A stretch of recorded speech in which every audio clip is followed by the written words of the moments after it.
He's in our spawn, bro, in our kitchen.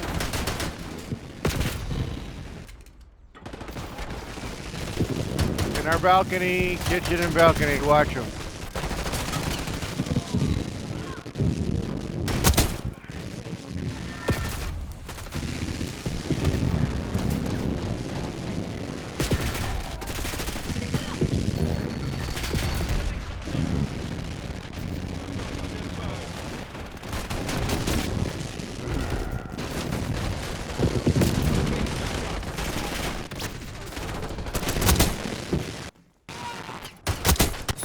Jesus Christ, bro.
What hit marker on this guy? How is that possible, bro?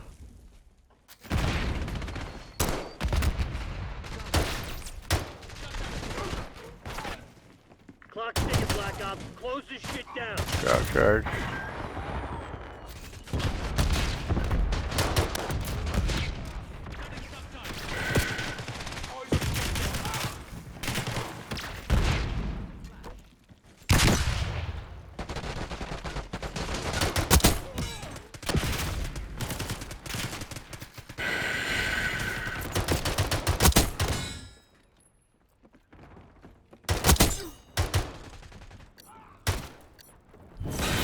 Damn it, they must have had Wow.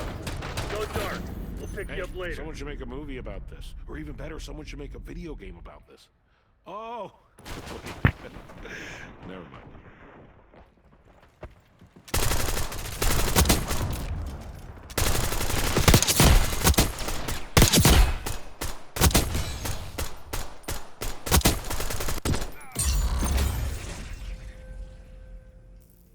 Damn. I want to get me Black Cell just to get that gun.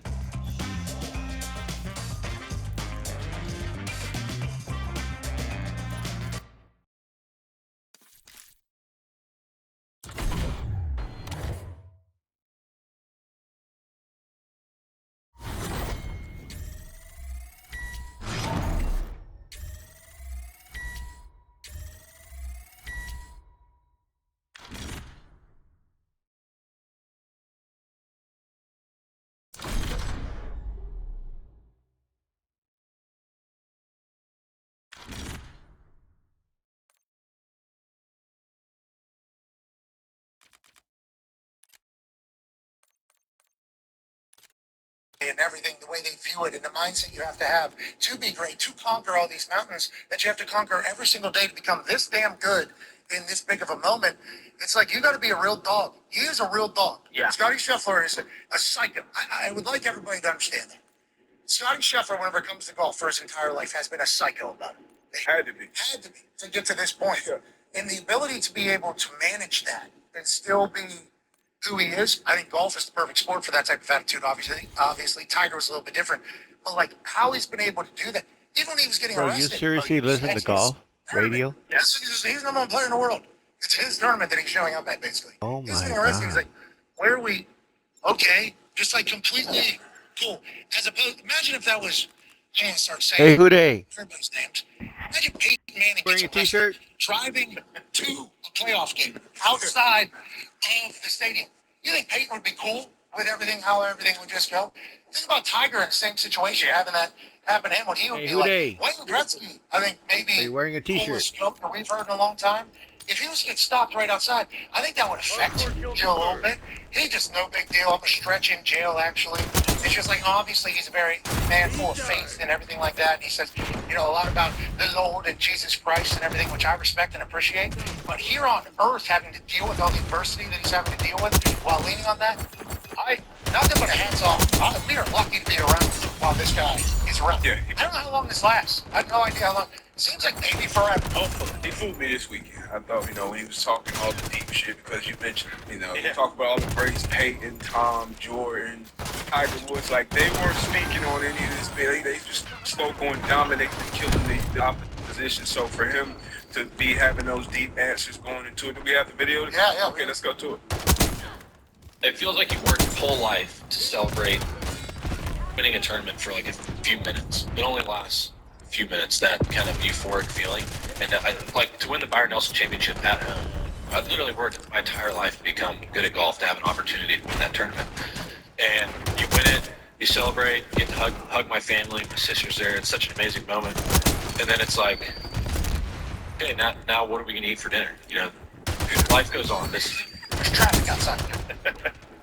Is it great to be able to win tournaments and to accomplish the things I have in the game of golf? Yeah. I mean, Fuck, man! Your teammate, think bro! about this, it's really worked my entire life to become good at this sport, and to have that kind of sense of accomplishment, I think is What? The guy shot is a and he pretty still cool killed feeling. me? How To is get that to live out your possible? dreams is very special. At the end of the day, like, I'm not out here to inspire the next generation of golfers. I'm not here to inspire somebody else to be the best player in the world, because what's the point?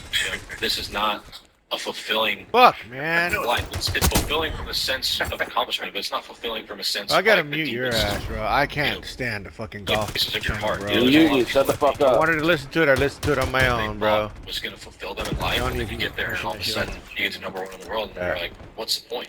And I really do believe that, because what is the point? You're like, well, why do I want to win this tournament so bad? That's something that I wrestle with on a daily basis. It's like, show up at the Masters every year. It's like, why do I want to win this golf tournament so badly? Why do I want to win the Open Championship so badly?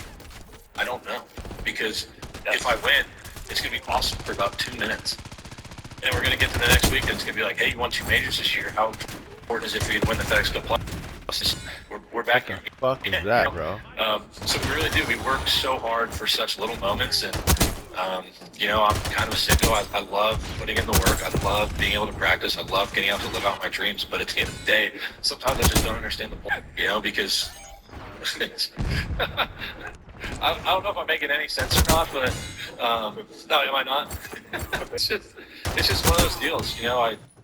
I love the challenge. I love being able to play this game for a living. It's one of the greatest joys of my life. But does it fill the deepest wants and desires of my heart? Absolutely not. I love playing golf. I love being able to compete. I love living out my dreams. God damn it.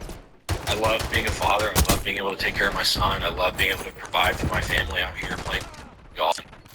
Every day on My bad, teammate. I only killed you because I wanted to see your outfit. Are you an alien or something?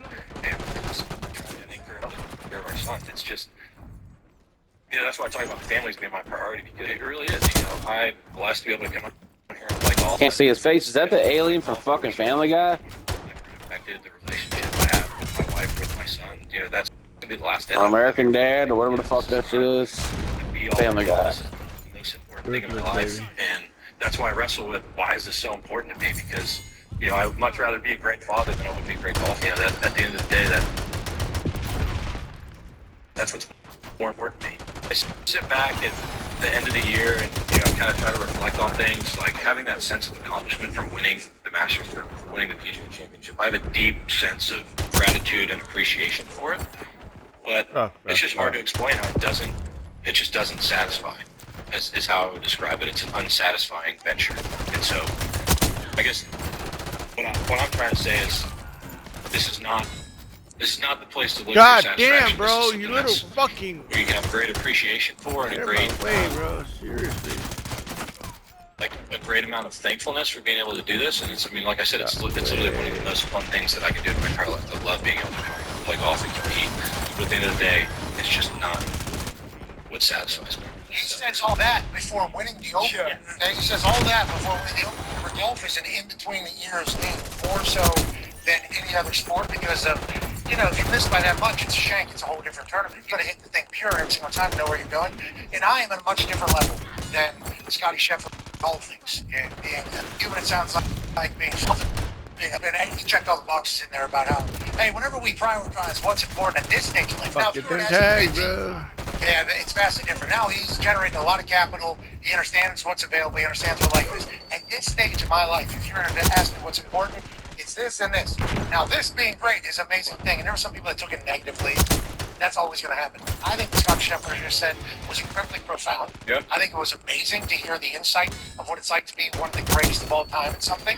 And at a much smaller level, whenever I talked to Jim Irsay about retiring, I told him, I was like, I thought, because I didn't really know how to punt when I got drafted to the NFL. So my entire chase was like, I want to become the best in the world at this. I want to figure out how I can become the best at this, best at this, best at this. I want to get better for my team every day at work. Blah, blah, blah, blah, blah. Every decision I was making was like, am I going to be a better punter or a worse punter because of this? Can I kick balls further because of this? And then I finally get to the point where I think, I don't speak out of pocket here, but I think everybody kind of realized that I became the best in the world at my jobs. I was doing multiple, kicking off, punting, and holding. I almost had 2 perfect seasons. So, like, I think all those things, I got to the point where some would consider me the best in the world at it. And I got up there and I was like, I feel it. You know, I feel still diarrhea, still have traffic. I still gets out of my house. Plumbing's still an issue. I still have all these problems that I thought were just going to disappear if I became great at it. And I was very confused by them. I said that to Jim. I was like, that was a tough thing for me to kind of grasp. Because this thing that I was chasing was vastly different whenever I got there than what I thought it was going to be. And Jim, immediately, he had a vape. His vape smoke was going on. He couldn't be a professional. Wow, vape, I love smoke. He said, I was talking to one of the Beatles, I think it's Ringo's story. He said, I was talking to Ringo over there, and he said they got all the way up to the top. They just stayed up there. At some point, you know, at the top of the mountain, he looked around and go, this view isn't as good as it was. Why did this view is nowhere near what I thought it was going to be whenever I was puking on the way up here, when I was sacrificing my entire life on the way up here, when I was giving up That friendships, was an when I was giving up amazing moments. KD I right get all the way to the top there. of the mountain. This is what we're trying to get to, and the view is not worth it. Just not worth it. So now what do? Well, now you just gotta hang out. You always feel it's like a great because it's what you chose to focus on. And he said, the people at the top of the mountain Sergeant forget. Cabin. He said there was a time when he couldn't see that view. And the view kind of gets lost behind the Skirt, mountain. skirt. And then every once in a while you see a reset. People kind of get reset and you drop back down. And then all of a sudden it's like, wait a second, that view wasn't